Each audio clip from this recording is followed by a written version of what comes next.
अच्छा, घर में मैंने जब लेक्चर दिया था, it was more fun in a way कि ये सब नहीं था ना, like I was free with my writing part.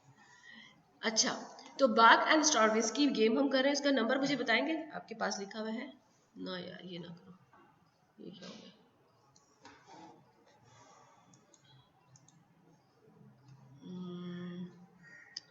वो वाली चीज़ें किधर चली गई जो हम सेलेक्ट कर लेते हैं? ये नोट 1 है ना, फाइल से, नो, होम, ड्रॉ में, yes yes, okay. So we are doing game Bach and Stravinsky. The game is 29.1, ठीक है जी, पेज नंबर 29 पर ही होगी इस। अच्छा, बैक एंड स्ट्राविंस्की में प्लेयर्स हैं जनाब आपके पास, हमें तीनों इंग्रेडिएंट्स देखने हैं। प्लेयर 1 है बाग, सॉरी प्लेयर 1, ये तो, and Stravinsky, sorry player 1 and player 2। Actions इनके पास क्या है? क्या है actions? To go to Bach, to select Bach और टू पिक विद स्ट्राविंस्की, ये दोनों इसके एक्शंस हैं, ठीक है। अब मुझे बताओ इसमें स्ट्रेटजी प्रोफाइल्स क्या बनेंगे? स्ट्रेटजी प्रोफाइल्स क्या बनेंगे? क्या बनेंगे? सबको समझ है ना इस बात की? गुड। तो मैं इसको ऐसे लिखूंगी, कहाँ गया, यहाँ पे, यहाँ पे। Number 1 Bach Bach, number 2 Bach Stravinsky, number 3 Stravinsky Bach, and number 4 Stravinsky Stravinsky. अब यहाँ पे हम इसकी गेम को स्ट्रेटेजिक फॉर्म में बनाते हैं। स्ट्रेटेजिक फॉर्म में बनाने का सिंपल एक ही मतलब होता है, to convert into matrix form, ठीक है जी।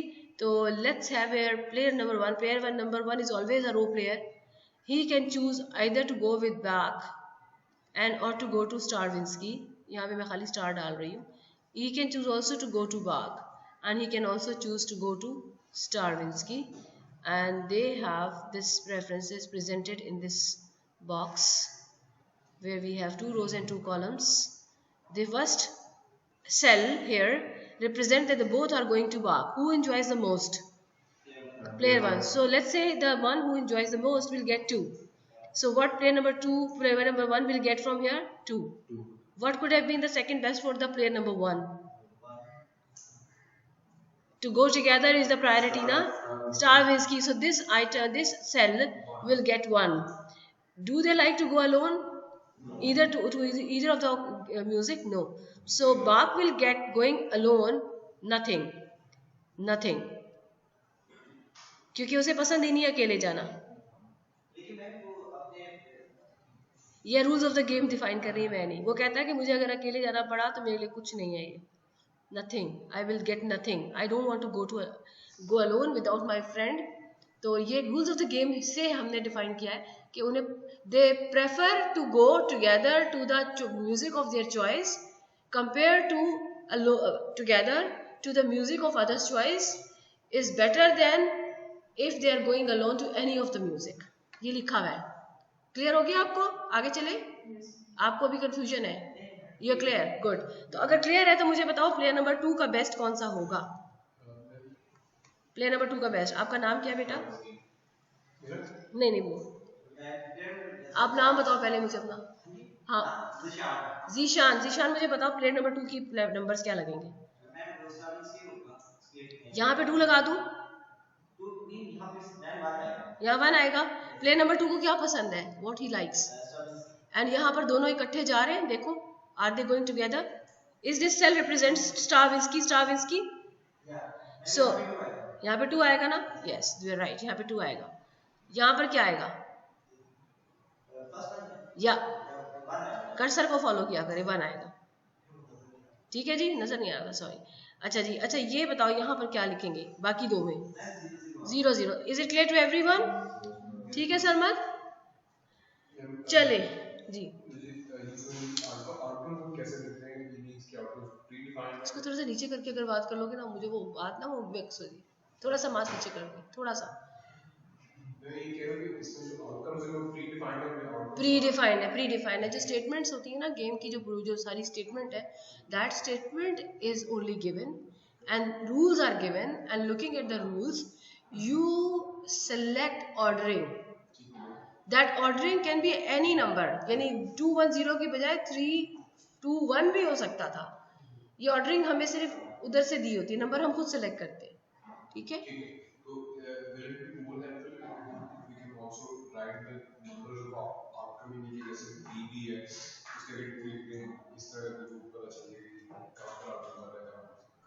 Okay, so you want the preference ordering to be written down for, तो वो ऐसे लिखते हैं ना. हम वो मैं पहले करा चुकी थी, तो मैंने सोचा कि अभी जरूरत नहीं है.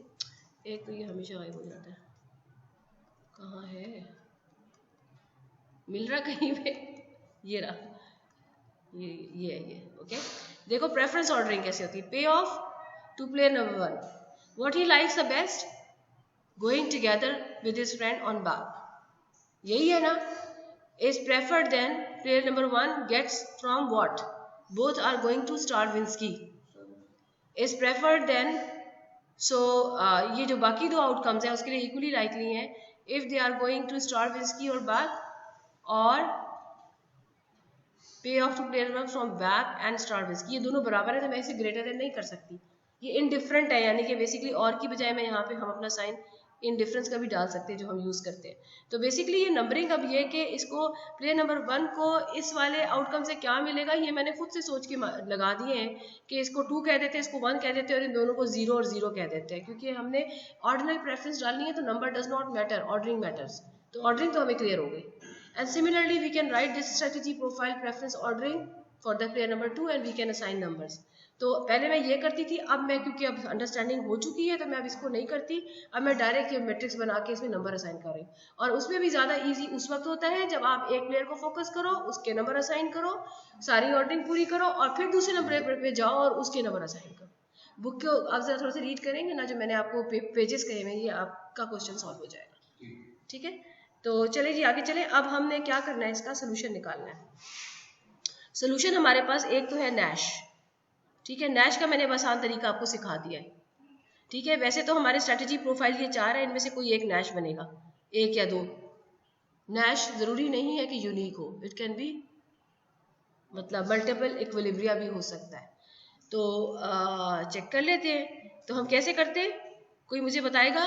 Given Bach, player 1 can do either Bach or Stravinsky. If he play Bach, he will get. मैं एक मिनट इसको थोड़ा सा इस तरह लिख लेती हूँ. ये इधर से जरा सा वो ना दूर हुआ है. अब ठीक है.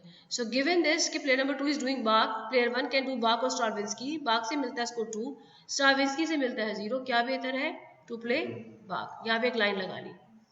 फिर ये वाला डन हो गया, ये कॉलम डन है. पहले कॉलम्स को डन करते हैं, फिर दूसरा कॉलम फिक्स करेंगे. Given that player number 2 is going with Stravinsky, player 1 if plays Bach he will get 0, if he goes to Stravinsky he will get 1. what is better, 1 is better.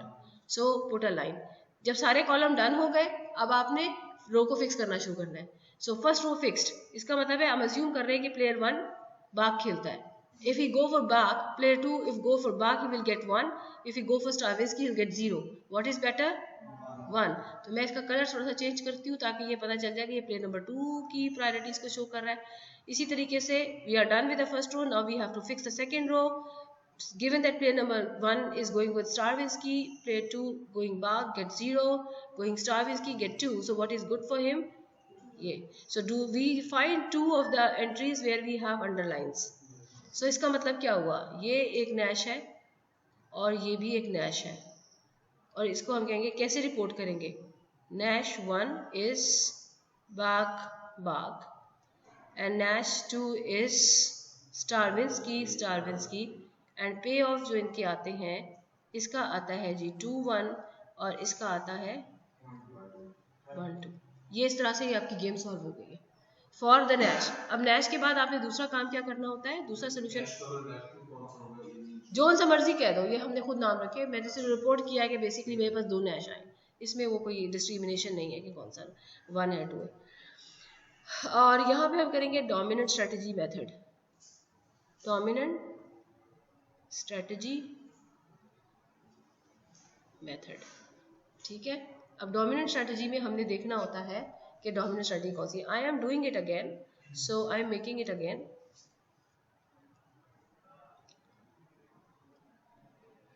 सच में class शुरू होते ही 20 minute हो जाते हैं। Bach Stravinsky, player 1, player 2, 2 1, 1 2, 0 0 and 0 0. Okay, going with the dominant strategy, we compare player 1 for all of his action, that which one is dominant and which one is dominated. तो player 1 के दो actions है, एक है back और एक है स्ट्राविंस्की। जो बैक है ये वाला is what are the outcomes of playing back in all the situations. Back खेलने से प्लेयर 1 को जो मिलते हैं आउटकम वो 2 और 0 मिलते हैं।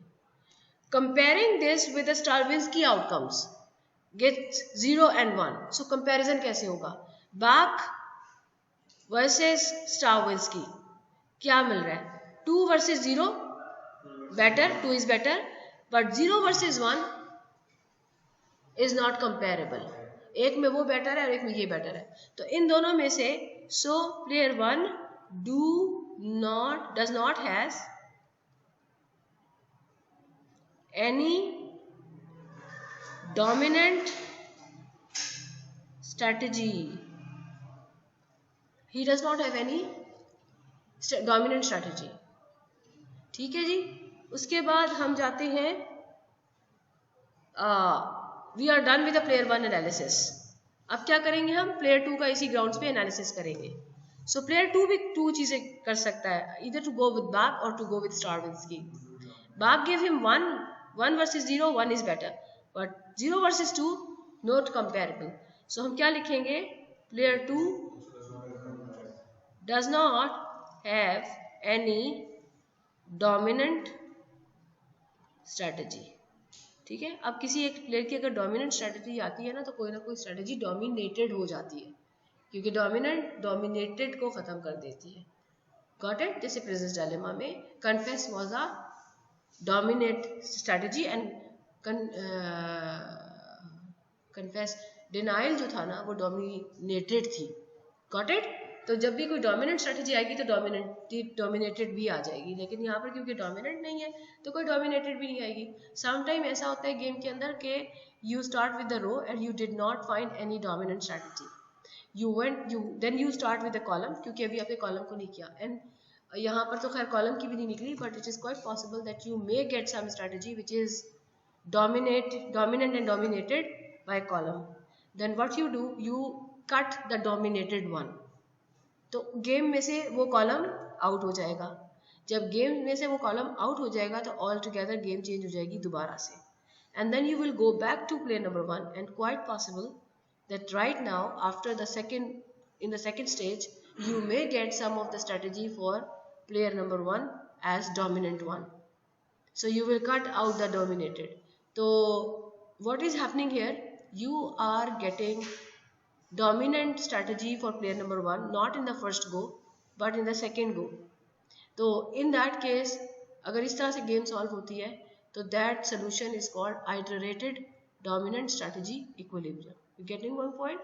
कि पहली गो में कोई भी नहीं मिली, लेकिन जब प्लेयर 2 के लिए आपने किया तो कॉलम डिलीट होने से प्लेयर 1 की डोमिनेंट स्ट्रेटजी डिफाइन हो गई और इस तरह से गेम जो है फाइनली एक कंक्लूजन पे पहुंच गई।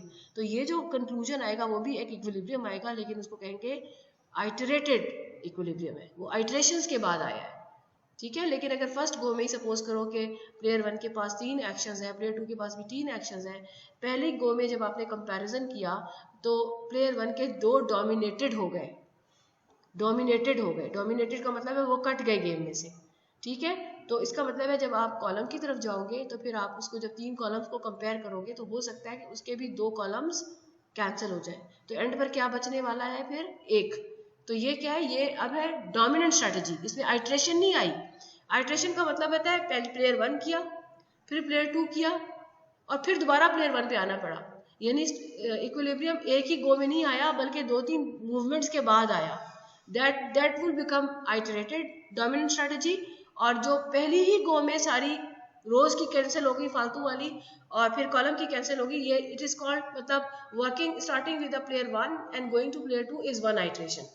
If you are able to find solution within this, then this is called dominant strategy.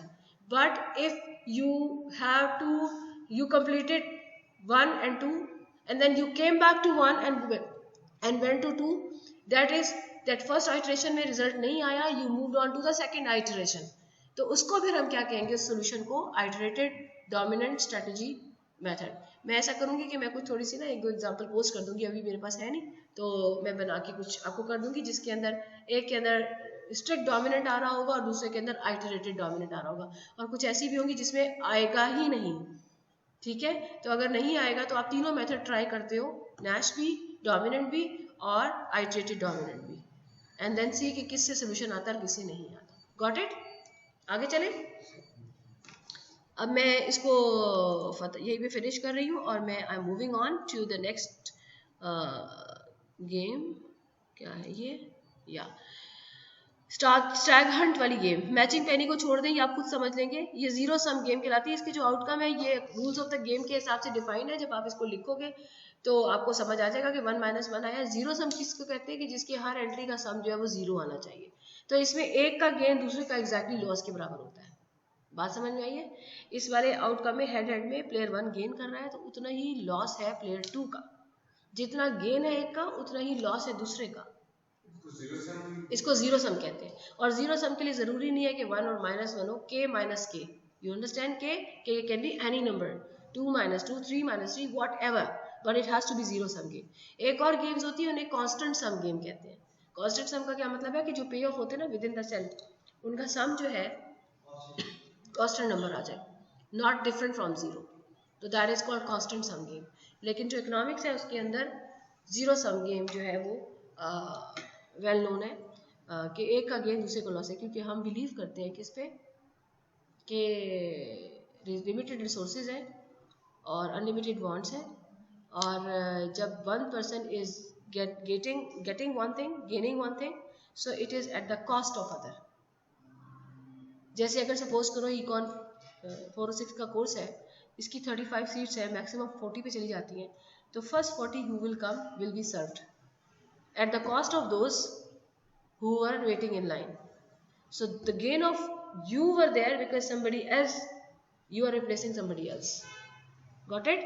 तो ये इकोनॉमिक्स के लिए बहुत एप्लीकेबल है zero sum game, because of limitation. हमारी जो थियरी है, बेसिक थियरी वो स्टार्ट होती है limited resources.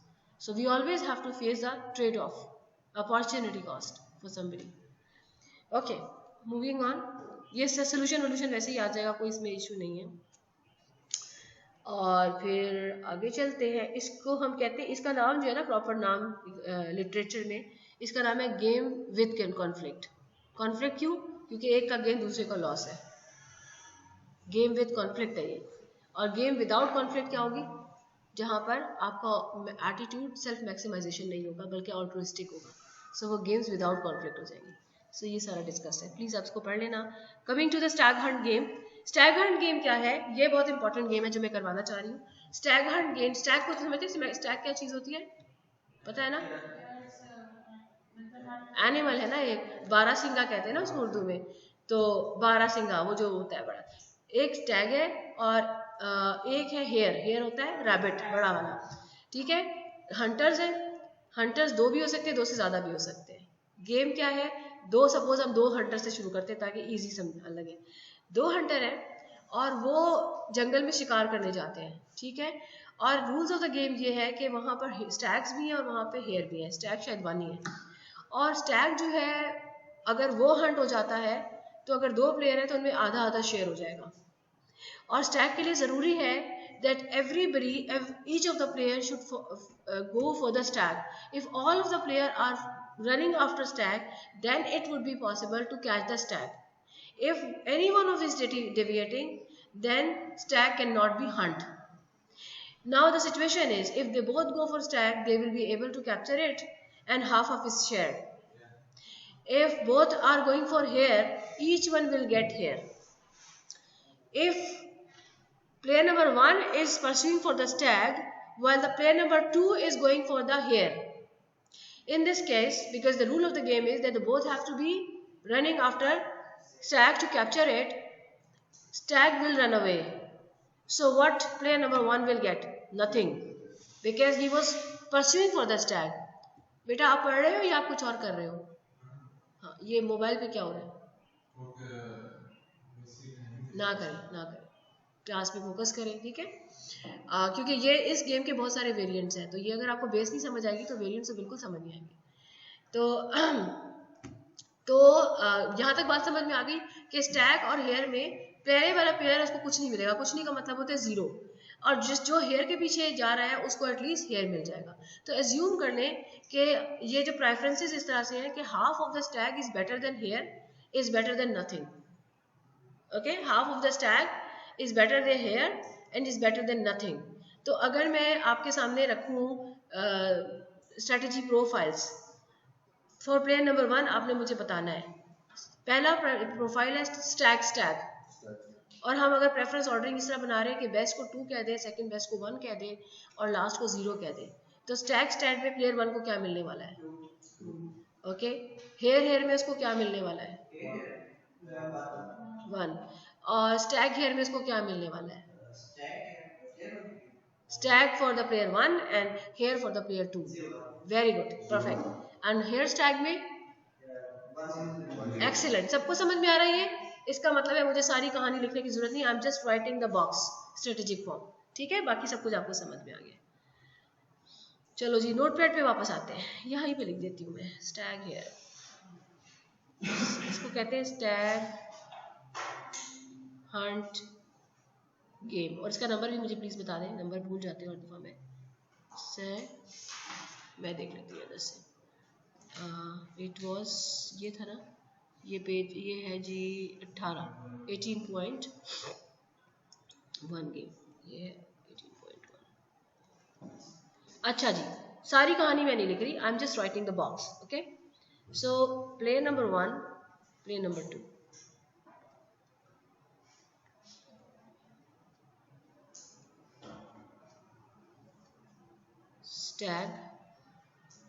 stag here, stag and here,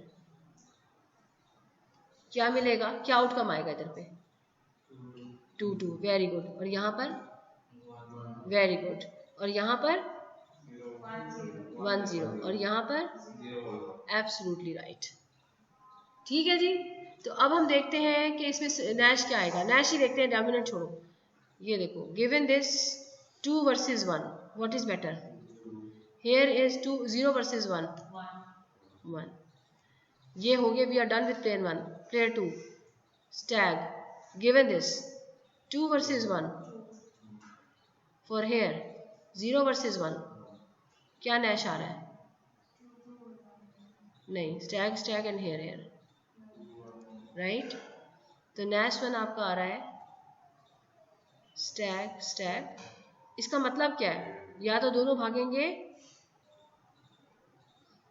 either they will follow, both of them will follow here stag, or they will follow here, and यही best लग रहा है क्योंकि they know the rules of the game, they have the common knowledge, they know what their actions are, they know what other action are, they know what are the outcome, they know that other knows that they know it and all. So it will end in their solution and nobody will deviate from here, nobody will deviate. अब मैं एक और इसको method से जरा explain करना चाहती हूँ। लुक, सपोज मैं नैश 1 को जो मेरे पास आया है इसको थोड़ा सा मैं एनालिसिस कर रही हूँ। How would I do it? इसको हम अगर इस तरह से करें, ये सुन ले जरा, क्योंकि ये टाइप ऑफ एक्सप्लेनेशन है, ये आपको हेल्प करेगी आगे के क्वेश्चन में।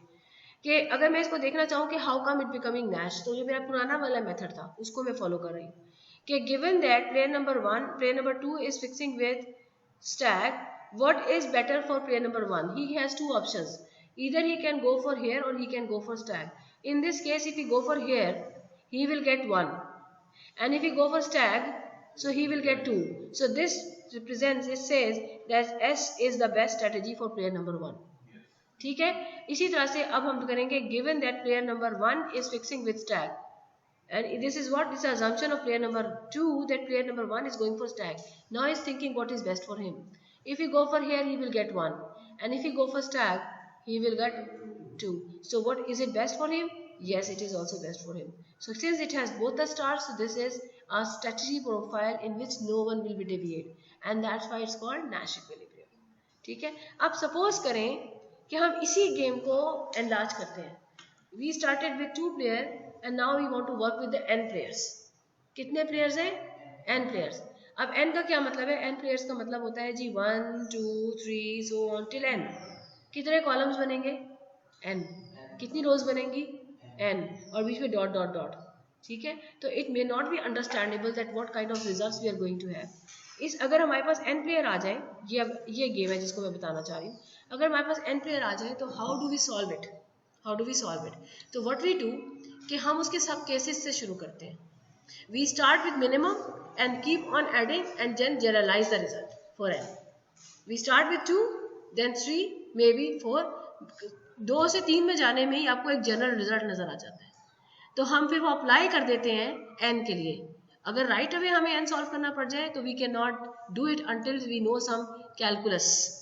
इस मेथड से नहीं कर सकते. तो अब मैं आपको थोड़ा सा एक हाई लेवल पे लेके जा रही हूँ जहाँ पे मैं n प्लेयर्स को एनालिसिस करने वाली. गेम के रूल्स वही हैं.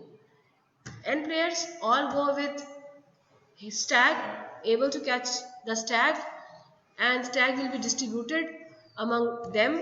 Each one will get how much share? n players हैं.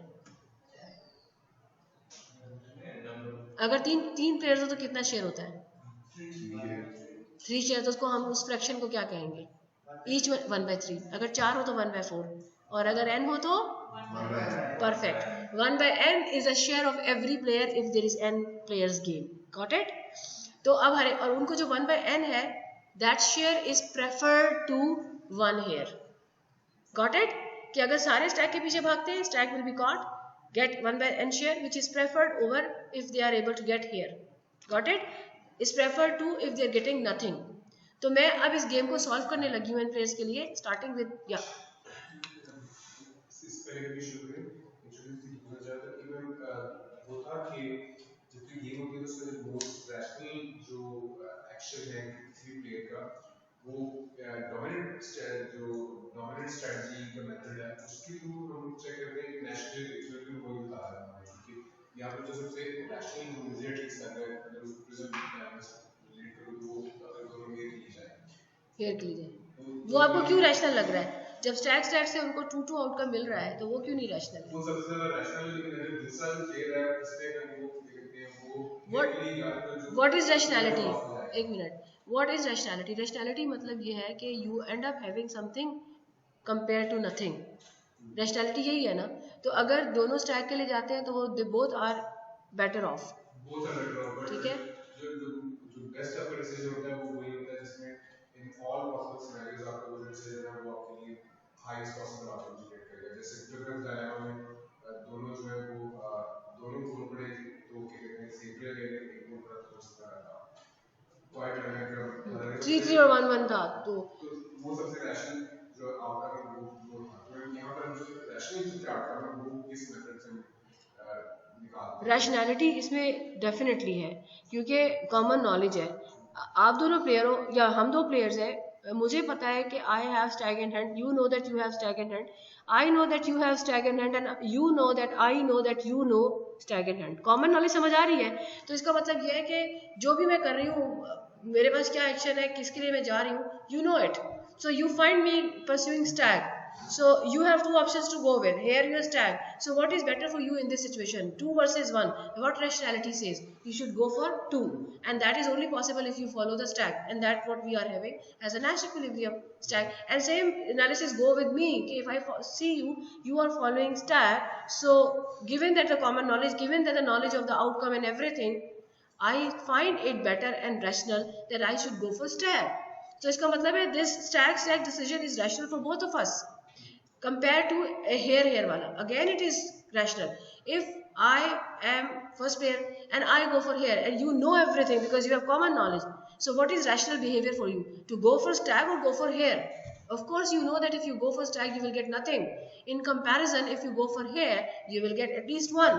So your rational behavior would say that you should go for 1. And same happens to me. So here is again Nash is again rational. Dominant strategy हम इसमें से देख लेते हैं कि what is the dominant strategy. नहीं देख लेते, डोमिनेंट में देख लो, स्टैक के साथ उसको मिलता है, ये कंपेरेबल ही नहीं है। देखो मैं बताती हूँ कहाँ चला गया, ये देखो स्टैक के साथ player 1 is getting 2-0, 2 versus 1, 2 is better, 0 versus 1 no comparison is possible. So this game does not have any dominant strategy. इसमें क्या है, follow the other player, follow the leader, या फॉलो द, ये बेसिकली ये इस तरह की गेम है। आगे जाके ना बेजियन के अंदर हम फॉलो द लीडर गेम पढ़ेंगे कि जो एक प्लेयर कर रहा है वो तो उसमें तो लीडर प्लेयर है, यहाँ तो सो कंपेटिटर्स है, वहाँ पे लीडर है कोई, ठीक है, यहाँ पे अलग गेम है। लेकिन यहाँ पे भी क्या चीज सूट करती है कि दूसरे को फॉलो करो, otherwise you will be in total loss. तो rationality says follow the other, got it. और इसमें कोई डोमिनेंट स्ट्रैटेजी नहीं है। जो डोमिनेंट स्ट्रैटेजी होती है उसका मतलब ये होता है no matter what, no matter you would pursue with that, that is called dominant strategy. जैसे कि प्रिंसेस डायलेमा में डोमिनेंट स्ट्रैटेजी थी टू थिंक, क्योंकि क्वाइट से you would be in disaster if somebody deviates, ठीक है। तो coming to this n player game, आपको कुछ क्लियर हुआ है जो आप पूछना चाह रहे हो? It's not princess dilemma, it is different. या लेकिन एक ये मुझे थोड़ा उस तरह का लग रहा है कि मतलब अगर दोनों जाते हैं सबसे बेस्ट, लेकिन अगर एक बार अगला बंदा नहीं जाता तो आप नुकसान है। Exactly so rationality says that you should also follow him. Exactly, तो ये ट्रिगल टू दूसरा एक बात लगती है, लेकिन फिर वहां पर अगर रैशनल आउटकम वो ताकि आप बोल गए तो यहाँ पर रैशनल आउटकम में भी आप देखिए रूल का फर्क है। देखो ये गेम उसके साथ कंपेरेबल नहीं है, वो इस गेम के 2-3 फीचर्स हैं। पहली बात ये है कि उसमें डोमिनेंट स्ट्रेटेजी है, इसमें नहीं है, नंबर 1। नंबर 2 ये कि you end up selecting the second best, इसके अंदर you are not going for the second best, you are going for the best outcome in either of the situation, 2-2 और 1-1, ठीक है, दोनों सोल्यूशंस पे आप जा रहे हो। उसके अंदर 1-1 सोल्यूशन कभी नहीं आता, उसमें 3-3 सोल्यूशन आता है, उसमें 3-3 आता है, ठीक है। तो you never go with 1-1, never possible. इसमें देखो 2-2 और 1-1 दोनों सोल्यूशंस आ रहे हैं। सो this game is not comparable with princess dilemma theme, theory of second best, ये डिफरेंट गेम है। ये फॉलो द लीडर आप कह सकते हो, ये वो गेम है, ठीक है। कुछ मेन गेम्स हैं गेम थ्योरी के अंदर जो कि बड़े बड़े नाम हैं और उसके अंदर उसकी वेरिएंट्स आते हैं। तो हम ये कर लें क्योंकि ये आपसे नहीं होगा और टाइम कम हो रहा है, ठीक है। अगर आपको फर्दर कोई चीज़ है जो कंफ्यूज कर रही है तो you can come into my office after 12 to 2 मेरे पास टाइम होता है, ठीक है, हम डिस्कस कर सकते हैं। चलो ठीक है, चलो स्टार्ट करें ये वाली stag hunt. So stag hunt with n players, तो हम इसको कैसे करते हैं? प्लेयर्स हैं जी एन, एक्शंस है हमारे पास, हर एक के पास स्टैग या हेयर, हर एक के पास यही है, हर प्लेयर के पास स्टैग और हेयर। और स्ट्रैटेजी प्रोफाइल क्या बनता है इसमें? स्ट्रैटेजी प्रोफाइल जो है वो बड़ा बड़ा बनेगा। देखो जब आपके पास 2 प्लेयर होते हैं ना तो 2 स्पेसेस वाला स्ट्रैटेजी प्रोफाइल बनता है, 3 प्लेयर हो तो 3 स्पेसेस वाला स्ट्रैटेजी प्रोफाइल बनेगा, और जब n प्लेयर्स हो तो n प्लेसेस वाला स्ट्रैटेजी प्रोफाइल, ये nth स्पेस है। तो मैं इसको कंफ्यूज नहीं करती, मैं ऐसा करती हूँ कि मैं आपको इस गेम को स्टार्ट कराती हूँ 2 के साथ आप कर चुके हो, यू नो इट, ठीक है। लेकिन मैं अब 2 को उस फॉर्मेट में कराऊंगी जिस फॉर्मेट के अंदर बाकी गेम्स सॉल्व होने वाली है, बॉक्स फॉर्म में नहीं कराऊंगी क्योंकि ये n प्लेयर वाली गेम बॉक्स में रिप्रेजेंट नहीं हो सकती, इसके लिए लॉजिकली इसको करना पड़ता है, ठीक है जी। तो start with let's say n is equals to case 1, n is equals to 2, तो हमारे पास 4 स्ट्रैटेजी प्रोफाइल आएंगे। You know that Nash equilibrium always come out of the strategy profiles, तो बेहतर है कि हम स्ट्रैटेजी प्रोफाइल को लिख के एनालिसिस करना शुरू कर दें। तो स्ट्रैटेजी प्रोफाइल बनते हैं जनाब स्टैग स्टैग स्टैग हेयर, अब मैं देखो बॉक्स फॉर्म में नहीं लिख रही हूँ, hare stag and hare hare, और इसके अगर मैं यहाँ पे आउटकम भी लिख लूँ कि क्या प्रोफाइल्स हैं ये आपके पास, और इसके आगे इसके पे ऑफ्स भी मैं अगर लिख लूँ, हर एक के पे ऑफ मुझे पता है, इसका क्या है 2-2, इसका क्या है 0-1, इसका क्या है 1-0, और इसका क्या है 1-1। यहाँ तक सबको समझ में आ रहा है? अब इनको किस तरह से एनालिसिस करना है, ये 1 है, ये आप ए कर लो, ये 1 सेकेंड, ये 3rd और ये 4th 1। तो अगर हम फर्स्ट वाले को करते हैं, ठीक है, फर्स्ट वाले को करते हैं स्टैक स्टैक। हम कैसे करेंगे? I start with stack stack analysis. तो वही तरीका है, fixing player 2 is going for stack, what player number 1 can do? If he go for here, he will be able to get 1, but if he go for stack, he will end up with 2. So given that player number 2 is going with stack, player number best action is to go for stack. So right now this action is representing the best action could have been done by player number 1. We are done with the analysis of player number 1, and now we have to go with the same analysis for player number 2. So player number 2 के लिए we will fix player number 1. If we fix it, then we are assuming that player number 1 is going for stack. In this situation, player number 2 could have gone for two things, stack or here. Stack gives him 2 and here gives him 1. What is better for him? To go for stack. तो इसका मतलब है ये जो इस situation में stack must be best option for player number 1. अगर ये दोनों पे स्टार आ गया, इसका मतलब है this is a strategy profile where nobody will deviate and it should be Nash. Done. अब उसके बाद दूसरे ये वाला हो गया डन. ठीक है, अब हम दूसरे को करते हैं स्टैक हेयर. किस तरह करेंगे? Given that player number 2 is playing hare, player number 1 has two actions to go with. Either to go with stack or to go with here. If you go with stack, he will get nothing, 0. And if you go for here, he may get 1. So what is better for him? To go for here. Is he going for here यहाँ पर? No. इसका मतलब है he will deviate. इसका मतलब है if any one of them will deviate, it does not represent a Nash. It's not Nash. क्योंकि यहाँ पर player 1 will deviate. हम प्लेयर नंबर 2 को एनालिसिस नहीं करेंगे. तीसरे वाले पे आ जाए और यहाँ पर आ जाओ, क्या आएगा? Hare and stag. तो इसमें कौन डेविएट करेगा? प्लेयर 1 का बेस्ट आ रहा है यहाँ पे. क्यों? आप देख लो, given that player number 2 is going for stag, player number 1 can stag और hare stag gives him 2, stag give him 2. क्योंकि अगर वो स्टैग के लिए जाता है तो he knows कि other one is also following stack. So इसका मतलब practically both will be follow the stack, and that why they will be end up having a stack. So it will say, it will give them 2, and right now what he is doing is giving him 1. So he will deviate to stack. इसका मतलब है here is not the best option that could have been taken by player number 1 in this situation. So he will deviate. Player 1 will deviate.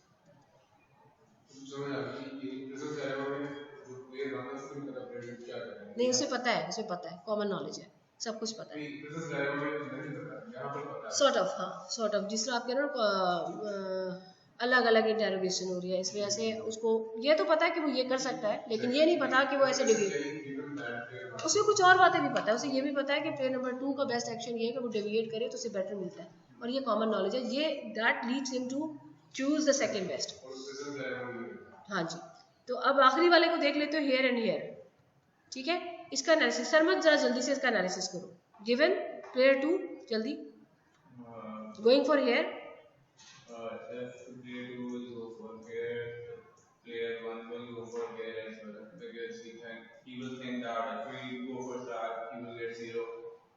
Perfect. So he will not deviate, I call it star. अब given player number 1 again अगर ये deviate करता है इसको 0 मिलने वाला है, और अगर ये यही कर रहा है तो इसको 1 मिलने वाला है. तो ये भी नहीं करेगा डेविएट, तो ये भी नैश आ गया. तो हमने अब दूसरे तरीके से नैश को एनालिसिस करना भी सीख लिया, which is the best way to analyse a Nash. अब हमने ये इसको 2 प्लेयर के लिए जब गेम की तो हमने कंक्लूड क्या किया? हमने कंक्लूड क्या किया, ये 2 नैश आ रहे हैं, क्या स्टैक स्टैक या फिर हेयर एंड हेयर. इसको मैं एक तरफ बॉक्स में लिख लेती हूँ और मैं अगला वाला केस करूँगी ताकि मैं कुछ जनरलाइजेशन की तरफ जा सकूँ. तो नेक्स्ट केस मेरा क्या बनता है? मेरा सेकंड केस बनता है केस 2, केस नंबर 2 के 3 प्लेयर्स गेम में अगर ये. ठीक है, तो क्या प्रोफाइल्स बनेंगे? प्रोफाइल्स बनेंगे, देखो इसका बड़ा आसान तरीका होता है. ये देखो देखो 3 प्लेयर है ना, और हर एक के पास कितने एक्शंस हैं? 2. तो कितने नंबर ऑफ स्ट्रेटेजी प्रोफाइल हमें पता होना चाहिए. नंबर ऑफ स्ट्रेटेजी प्रोफाइल कैसे पता चलते हैं?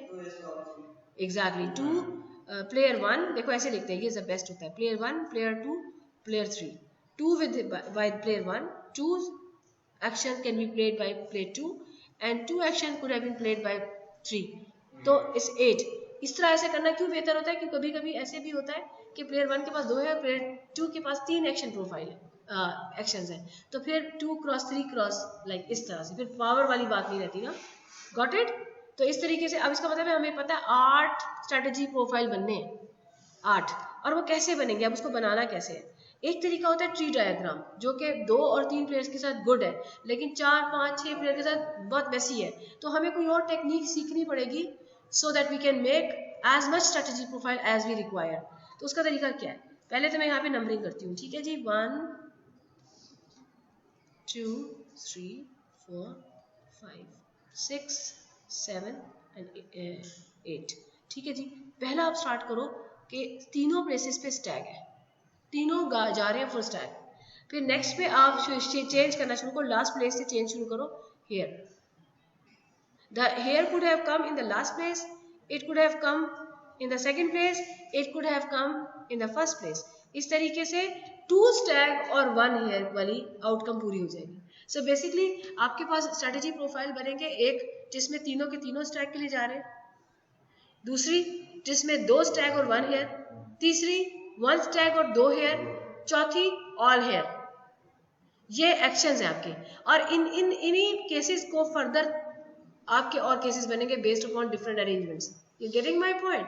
सो बेसिकली अब मैं देखो मैंने क्या ये वाला कौन सा केस किया है जिसमें 2 स्टैग और 1 हेयर है, इसकी 3 पॉसिबिलिटीज बन सकती हैं।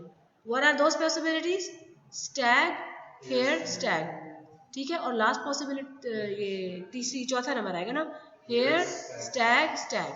सो what I am doing, I am changing the position of hare, है ना। उसके बाद ये वाले मेरे 3 जो बन गए, ये बेसिकली कौन से केस थे, 2 स्टैग और 1 हेयर वाला।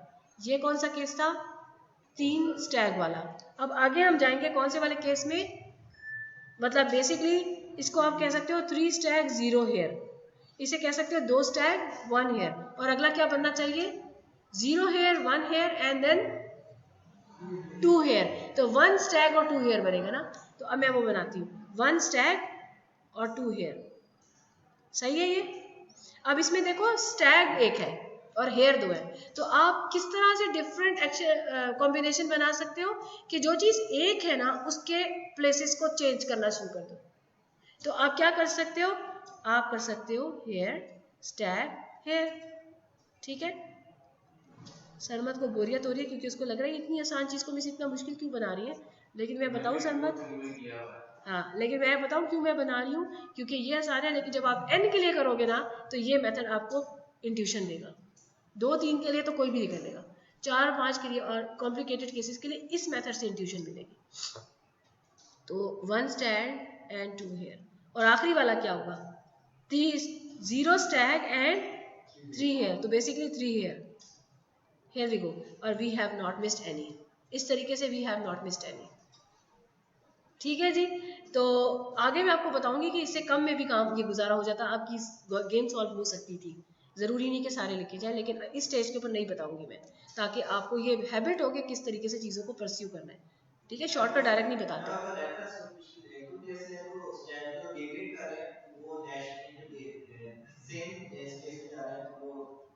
आप सोल्यूशन बता रहे हैं उसका मुझे, सो ही इज सेइंग कि सोल्यूशन ये आने वाला है, सारे स्टैग के लिए जाए या सारे हेयर के लिए जाए, तो हम 1 सेकंड के अंदर इसको जरा एनालिसिस कर सकते हैं, एपरेंटली यू आर राइट, तो लेकिन एक दफा हम इसको कर लेते हैं, ये तीनों स्टैग के लिए जाएंगे। देखो अब जब हम इसको एनालिसिस करेंगे तो हम क्या कहेंगे कि गिवन प्लेयर नंबर 1, मतलब you will have to fix the 2 and you have to analyse the 1, तो हम फिक्स करेंगे प्लेयर 2 और player 3 are fix with stag, player 1 के पास 2 ऑप्शंस है, स्टैग या हेयर, हेयर से इसको मिलता है 1, स्टैग से मिलता है इसको 2, तो बेहतर क्या है, go for stag, he will not deviate। फिर given that 1 and 3 going for stag, player number 2 is better off going stag, he will not deviate। player 3 की analysis, given that player 1 and 2 are going for stag, he is better off going stag because here will give him 1 versus 2, so nobody will deviate, so yes it is Nash, ठीक है। इसको check कर देते हैं, इसको देखो कि अगर हमने अगेन किस तरह से करना है, मैं इसको जरा इधर पे लिखती हूँ ताकि समझ आए। गिवन जब आप प्लेयर 1 को करते हो तो यू टेक बाकी दो given, given second is going for stag, given third one is going for hare, what can you do? If you go for stag, you will get nothing. You will get nothing, क्योंकि stag की condition क्या है? Everybody should pursue for stag. You will get nothing. If you don't get nothing, तो alternative में H अगर पे चले जाते हो आप, तो you will get at least one. तो पहला वाला will deviate. If any one of them deviates, it is not Nash.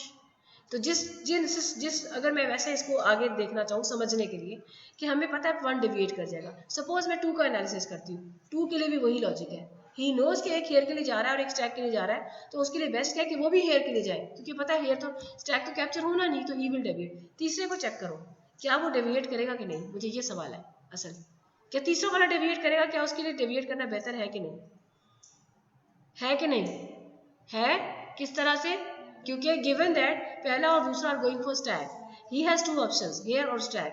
If you go for hare you get 1, but if you go for stag he will get 2. तो even ये वाला भी इससे deviate करेगा. So actually तीनों ही deviate करेंगे. It's not absolutely not a Nash, लेकिन हमने इतने आगे तक जाना ही नहीं है, हमारा काम वही खत्म हो जाएगा जहाँ पे पहला डेविएट कर गया. ठीक है.